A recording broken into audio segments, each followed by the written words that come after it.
ఏలూరు జిల్లా ఏలూరు నగరంలోని వైఎస్ఆర్సీపీ జిల్లా పార్టీ ఆఫీసులో మీడియా సమావేశం. రాష్ట్రంలోని కూటమి ప్రభుత్వ వైఫల్యాలపై ఫిబ్రవరి 5న ఫీజు పోరుపై జిల్లా వైఎస్ఆర్సీపీ ఆధ్వర్యంలో భారీ నిరసన కార్యక్రమం నిర్వహిస్తున్నట్లు జిల్లా వైఎస్ఆర్సీపీ అధ్యక్షుడు దోల నాగేశ్వరరావు తెలిపారు.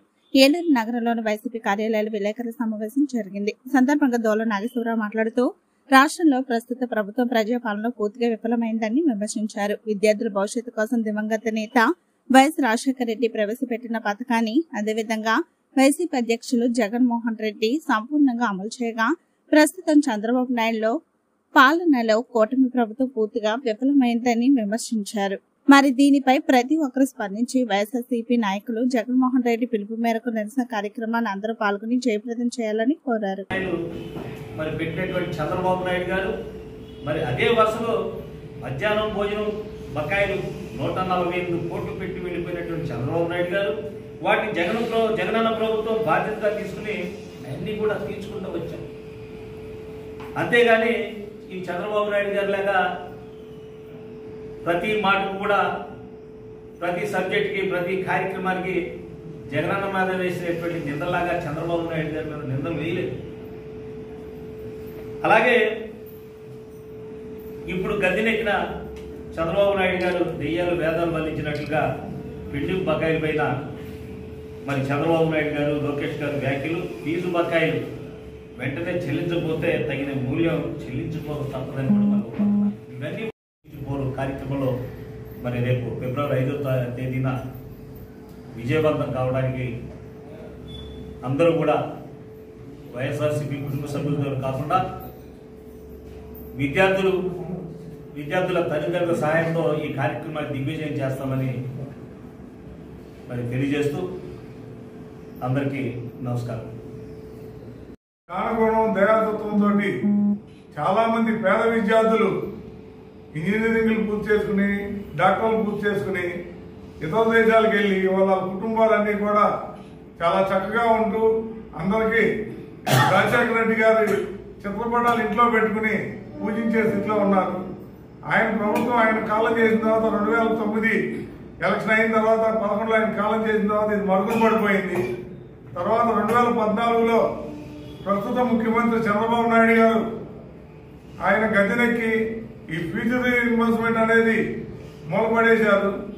ఏ రోజున కూడా ఏ కాలేజీకి ఈ ఫీజు రీఇంబర్స్మెంట్ బకాయిలు చెల్లించకపోవడం, దాని మూలన చదువుకునే విద్యార్థులందరికీ కూడా వారు హాల్ టికెట్లు ఇవ్వకపోవడం, మధ్యలో చదువు ఆపేయటం, ఈ మధ్యలో చదువు ఆపేసిన దాని మీద వాళ్ళందరూ కూడా ఎక్కడ ఉద్యోగాల్లోకి వెళ్ళలేని స్థితి, ఫీజులు కట్టలేని స్థితి, అన్ని కూడా దిగువ తరగతి కుటుంబాలు వాళ్ళందరూ కూడా ఈ ఫీజు రీయింబర్స్మెంట్ లేకపోవడం వలన ఇప్పుడు చంద్రబాబు నాయుడు గారు ప్రవేశపెట్టిన బ్రాందీ షాపుల్లో గుమస్తాల కింద చేసే పరిస్థితిలోకి వెళ్ళిపోయింది. కాబట్టి ఈ ప్రభుత్వాన్ని మేము హెచ్చరిస్తున్నాం. ఫీజు రీయింబర్స్మెంట్ ఆ బకాయిలు మీరు వెంటనే చెల్లించండి. విద్యార్థులందరినీ కూడా సముచిత చదువులు చదువుకుని మంచి ఉద్యోగాల్లోకి ఇతర దేశాలకు వెళ్లే కార్యక్రమం అలా దిగ్విజయంగా చేసుకుని వాళ్ళ కుటుంబాలను పోషించుకునేటట్టు మీరు ఇచ్చేయాలి.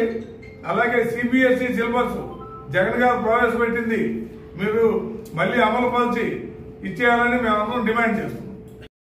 కలెక్టరేట్కి వెళ్ళి ఈ కూటమి ప్రభుత్వం చేస్తున్న అన్యాయాలు, అక్రమాలు, ముఖ్యంగా పేద విద్యార్థులు చదువుకోకుండా, పేద విద్యార్థులని చదువుకు వెళ్ళనివ్వకుండా, ఫీజు రీయింబర్స్మెంట్ చెల్లించకుండా దాదాపు అన్ని కాలేజీలు, మెడికల్ కాలేజీలు కావచ్చు, ఇంజనీరింగ్ కాలేజీలు కావచ్చు, అట్లాగే ఆర్ట్స్ అండ్ సైన్స్ కాలేజీలు దాదాపు వేల కోట్ల రూపాయలు ఫీజు రీయింబర్స్మెంట్ పెండింగ్ ఉంచింది ఈ ప్రభుత్వం. అంటే దీని ఉద్దేశం ఏంటంటే పేదవాడు చదువుకోకూడదు, పేదవాడు చదువుకుంటే మరి ఈ దేశంలో పేదరికం పోతుంది, పేదవాడు చదువుకుంటే ముఖ్యంగా కూటమి ప్రభుత్వాన్ని నిలదీస్తారేమో అనే భయంతో ఫీజు రీయింబర్స్మెంట్కి తెలుగుగా ఇచ్చింది ఈ కూటమి ప్రభుత్వం. కాబట్టి మన జగన్మోహన్ రెడ్డి గారు అమలు చేసిన ముఖ్యంగా ఈ ఫీజు రీయింబర్స్మెంట్కి శ్రీకారం చుట్టిన వైఎస్ రాజశేఖర రెడ్డి గారిని తలుచుకుంటూ, అలాగే 2014-19లో చంద్రబాబు నాయుడు గారు ఈ ఫీజు రీఇంబర్స్మెంట్లో పేద ప్రజలకు తెలియదు కలిగించడం ఆయనకు అలవాటు. ఎందుకంటే పేదవాడు చదువుకోవడం అనేది, పేదవాడు ఉన్నత చదువులు చదవడం అనేది చంద్రబాబు నాయుడు గారికి నచ్చని విషయం. మరి జగన్మోహన్ రెడ్డి గారు 1924లో వేల కోట్లు ఫీజు రీఇంబర్స్మెంట్ చెల్లించారు. దాదాపు 2,800 కోట్లు ఒక సంవత్సరానికి ఆయన ఫీజు రీఇంబర్స్మెంట్, 2,800 కోట్లు మరి ఫీజు రీఇంబర్స్మెంట్ బకాయిలు చంద్రబాబు నాయుడు గారు విద్యార్థులకి చెల్లించాలని, ఎట్టి పరిస్థితుల్లోనూ పేద విద్యార్థులు చదువు కొనసాగేలాగా కూటమి ప్రభుత్వం చేయాలని మా ఈ ఫీజు రీయింబర్స్మెంట్ కోరును ఫిబ్రవరి 5న జయప్రదం చేయాల్సిందిగా అందరినీ కోరి ప్రార్థిస్తాం. Thank you.